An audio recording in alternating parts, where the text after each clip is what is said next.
Throughout the college football playoff, there hasn't been another prospect who helped their draft stock out more than Texas Tech pass rusher David Bailey.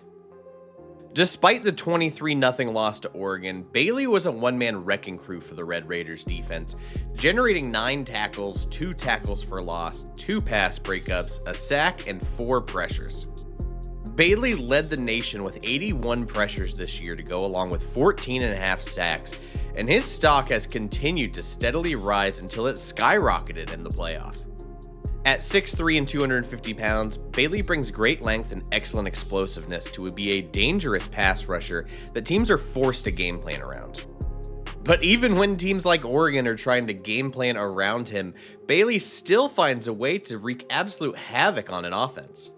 Bailey is a bit undersized to be a 3-down edge, but his length makes up for it. On top of that, his elite first step, excellent explosiveness, and good bend around the edge make him such a disruptive pass rusher. After combing through notes and scouting reports, this is an almost identical draft profile to what Cliff Avril had coming out of Purdue back in 2008. A third-round pick by the Detroit Lions, Avril was a consistently productive pass rusher over his career with Detroit and Seattle, racking up 74 sacks and 30 forced fumbles over 10 seasons, earning Pro Bowl honors and a Super Bowl ring with the Seahawks. Like Bailey, Avril was an undersized pass rusher who made up for it with 34 and 5/8 inch arms and excellent explosiveness around the edge. Like Avril, Bailey is going to be a pass rushing nightmare at the NFL level. So let's dive into the film from that Oregon game to show you just how disruptive he really was in today's Shades of edition of Best Available. Thank you so much for watching today's episode. Make sure that you are subscribed to the channel and follow us on socials at Best Available YT. I also encourage you to become a member for just $2.99 a month. You'll get additional benefits to following the channel, along with the ability to suggest future videos, full access to my big board. We will have exclusive off-season content coming pretty shortly. Hopefully have an announcement this week on some exciting stuff we're going to be doing during the draft process. So stay tuned for that, and let's go ahead and dive into this tape on David Bailey because he is truly something special to behold. This edge class is rounding into form quite nicely. We have Ruben Bain and Arvell Reese at the top, but Bailey is quickly cementing himself, in my opinion, as a potential top 10 pick, which is pretty crazy considering how things started. This is a transfer from Stanford. This is his first year with the Red Raiders, and he just came out and firing on all cylinders. And he's really just moved ahead of a couple guys, his teammate Romello Height, TJ Parker, Keldrick Falk, all in my eyes. He just dominated this Oregon offensive line. This is the second play of the game. We got David Bailey here, number 31. You can obviously notice that length. No sleeves helps. I always say that. Like, if you got length, don't put anything on those arms. Just really show off that length. I mean, you can see that just here. The shorts always drive me nuts, but that's just a conversation for another day. Again, second play of the game here, and I'm going to show you just his ability to convert speed to power. We talked about that explosiveness in the intro leading up to the film. This is a great way to use it. So his get off is excellent. He times up the snap really well. He has plenty of speed. And what I love is that he knows when he feels a tackle trying to overcompensate for that explosiveness, that instead of just trying to go around, he can go through. Once you get that head of steam and you run through, with that length and that explosiveness, you can have a pretty nasty bull rush. We're going to see that right here. So he's kind of like cross-stepping, but then he just gets into the chest, and look at that length and just how he gets extended and blows by that tackle. And if we show it again all in one rep, or all in one cut, you can just see how he sets this up. You can see like that push, like once he gets extended, that push that he can generate with his length makes him so dangerous as a bull rusher as well. It's just another part of his bag. I appreciate that he's not afraid to use it, because I think it combines two of his best traits, which are that outrageous length and the explosiveness. After Bailey established that he can run through a guy, he's going to try and run around them now. Like, again, he keeps switching both sides. The tackles have to be aware of where he is at all times. I don't think I show this throughout the film study, but there are multiple times where they're looking where Bailey is. Moore's coming up to the line of scrimmage and setting the protections like, hey, we need to slide Bailey's away, because these tackles were just not a good matchup for what Bailey can do. So again, we have him on the left side of the screen here. He ran through the guy on that first play we showed. Now we're just going to show you his ability to run around. That get off is already impressive. I mean, he's, starting to get to the tackle as he's getting his first step out, and he just too fast. That bend brings the guy down. It's kind of unfair just how quick he is off the snap, because guys just don't have any answer for it. He has one of the quickest first steps in this class, just how quickly he gets off that snap. This isn't even one of the best reps, but that explosiveness, the ability, the bend there isn't totally necessary. He's just so much faster than this tackle. Maybe Moore's gaining too much depth. Maybe there's a miscommunication with the right tackle as far as how much depth he should be gaining. But it's kind of unfair what they're asking of these tackles with how fast Bailey was around the edge. This is a play I really came away impressed with. We got Bailey here, and I had to show the sideline angle for this one just so you can see kind of the awareness of him processing what's happening on this play. So as we go, that tight end's going to kind of engage with him, and then he's going to chip out. And Bailey, I think he just has great recognition here. Like this tight end's leaking out here to the flat. Bailey understands I'm probably too wide. I don't think I'm going to get to the quarterback. And I appreciate that he recognized this because Moore's not even looking his way, right? Moore is looking this way to set up the flat here to the tight end. And Bailey recognizes that so quickly. As soon as Moore turns his eyes, Bailey's holding up. He's trying to get in that throwing window. He slows up. And then just the ability to bat that down. Like, he clearly did his homework before this game. Oregon loves all the now screens, quick game, trying to find ways to fool pass rushers. And just his eyes and instincts here, just trusting like, hey, something's going on with that tight end. Moore's now looking this way. I appreciate, for so many edges, and I think there's some things he can still work on that we'll talk about a little bit later. It's clear he does his homework because this is one of those offenses that just loves to throw the now screens, the flats, all of this quick stuff to try and limit the pass rush ability of guys like Bailey. But he was clearly aware of it. That's a really nice heads up play. I said it earlier. I'll say it again. I really don't know if anyone has the first step quickness in this draft class that David Bailey has. You're going to see it right here. As soon as this ball is snapped, we got the motion coming across the formation. We got that knee kicked up. What I love is how he's spring-loaded at this point. You saw him get low right before that ball snapped. He is spring-loaded, ready to fire out of that stance. It's a really nice stance, loaded up on the front leg. Pads are low, sinking those hips. He's ready to fire off as soon as that ball is snapped. And you can see he is already out of his stance before this tackle's even taken a step. This tackle is still in his stance. By the time he takes that step, this is full speed. There is no hope that this tackle's going to get to Bailey with him already, 1-2 steps out of his stance. And at that point, it's just complete game over. And yeah, it ends up being a completion. But I think this is just a great example. Oregon's ready for it. They know how to game plan against this. But that first step's just unfair to me. His reaction time combined with that stance, I just like how he gears up, spring loads himself to fire out. And here we go, just great timing off of it. And he almost bats another ball down. I wanted to highlight just a couple things I don't love from him, because obviously we've seen already in this video, he's got length and explosiveness, so he can get around the edge, he can go through you. I'd like to see some better hand usage, but we need to work on whatever this is. I think we might need to take this out of the bag for now. I don't know what that spin move was. I don't know if he's trying to avoid the chip help. Which I can kind of appreciate, but he's getting inside leverage here. Like, he is winning inside, and if he just splits this and keeps that momentum going, he is right into the lap of Moore. I trust his explosiveness and length.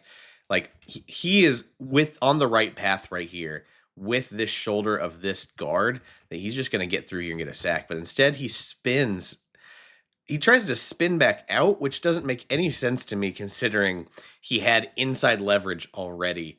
And he's just spinning into the block, which is very confusing to me. And maybe he gets nervous about, again, that chip help that he's going to get punished. But if he doesn't spin at all, I don't think the center chip help is ever going to get there. You can just see how fast he gets inside. I don't know why the spin. Maybe he trips, but he ends up hurting himself more. That chip help ends up clobbering him because he tries to spin out of whatever this is. This doesn't need to be in your bag. I appreciate it. I grew up in Indy. I love Dwight Freeney. We don't need to spin with everything else you've got in your bag right now, Bailey. We can work on some other hand rushing counter moves, but right now, like let's dump this out because that did not go great. I really appreciate David Bailey's eyes here on this rollout.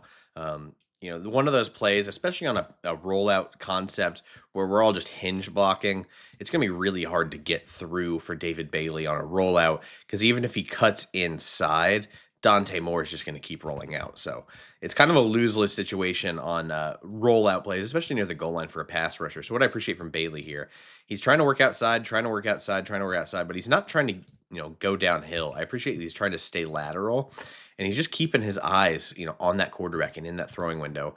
And then that leaping ability.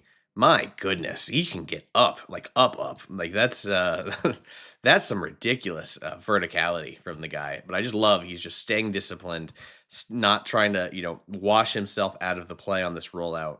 Another one where they probably practiced this in practice or went through it in like install and stuff like, hey, if we get to the goal line and they run a rollout, don't just try and fly uphill and get to the quarterback because it's not going to go right. Might lose gap contain. Moore has enough athletic ability to scramble. And instead, he's just keeping his eyes on that throw and then just gets all the way up for another PBU. This, for as poorly as things went for Texas Tech as a whole, I thought their defense was outstanding. And I thought they were really disciplined and clearly prepared for this Oregon offense. And I really appreciate the game plan they had because plays like this are just example of good instincts, but also good prep work into the week to be ready for something like this. And also, David Bailey's just a freak that can get up and bat that ball down. We'll talk a bit more about run defense with Bailey because obviously he's a lighter edge. I'm a little concerned about it.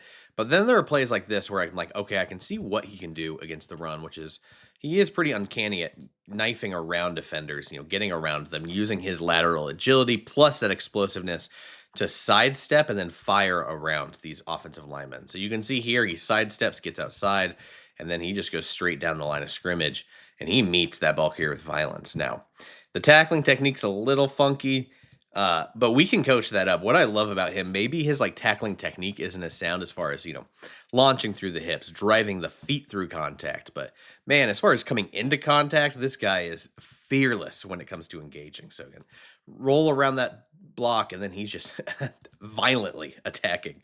Again, I don't think it's the best technique here. I just love the fearlessness, the effort. We can coach you into being a really nice tackler. But that context, that impact, it doesn't matter, what your tackling technique is when you're coming with that much velocity and impact on a ball carrier. You're going to make him regret that he tried to run at you. Really fun play and nice flash in the run game for something that we don't see a ton from David Bailey. But I just love that little move and then just the impact in the backfield. Nice play. Violence feels like another one of these traits that Bailey definitely deserves credit for, even if things aren't technically sound all the time. If you have this kind of effort, and I love it, it's something Mike McDonald talks about a lot with the Seattle Seahawks defense. It's like, we can coach up the other stuff, but we can't coach the effort. And it's like he really, really prioritizes that on his defensive players. And Bailey definitely has that. So we have him again on the right side of the screen this time. And you're going to see just the violence with which he converts speed to power here. You can play with a little reckless abandon at this position and just what I love is like, hey, it didn't go great to start. That's not going to deter him. Like, oh no, it didn't go my way. He's just going to fight through that, like no matter what, to try and make the play. I love competitive toughness and motor like that. Like too many guys I watch, my first move didn't work. I'm just going to kind of sit here and just kind of play patty cake with the blocker. Now Bailey is like, hey, I have enough momentum here. Right here, I've generated impact, and yeah, I didn't get free or generate the push I wanted. Looks like his hands might not be totally clean from where they are, but he just keeps fighting through it until he just disengages and gets a nice hit on Moore. That's the kind of effort I want from my edge rushers. We can coach all the technical refinement stuff, give him some better counter moves, all of that, but the length and explosiveness and violence in his game, those are traits that any coach wants to build around because man, does David Bailey have those. We're talking about the run game with Bailey as a lighter edge. He can get tossed around a little. Double teams are really rough on him and everything, but what we're coming back to is the effort. Like this is going to be a tougher play from him against the run, but I just appreciate that he's never going to quit on these plays. So he is flat-footed. He doesn't have any forward lean here. He hasn't gotten any forward momentum. He's getting kind of manhandled by this guard. And so he's now getting double teamed, but I appreciate he's just getting bullied and worked around, and he's just going to say, enough of this, wide base, rip that blocker off of me, meet the ball carrier. I love this. He is getting washed out on this play. This play could have gone down as a -1 for Bailey and created a big run, but instead, he just keeps fighting and then just rips off that block. That's the stuff that's going to make him an asset in run support, even if he is smaller and double teams will give him issues and he can get washed out. The effort to just disengage when needed is going to be a huge asset in his game. And honestly, I got a lot of respect for him with how he did that.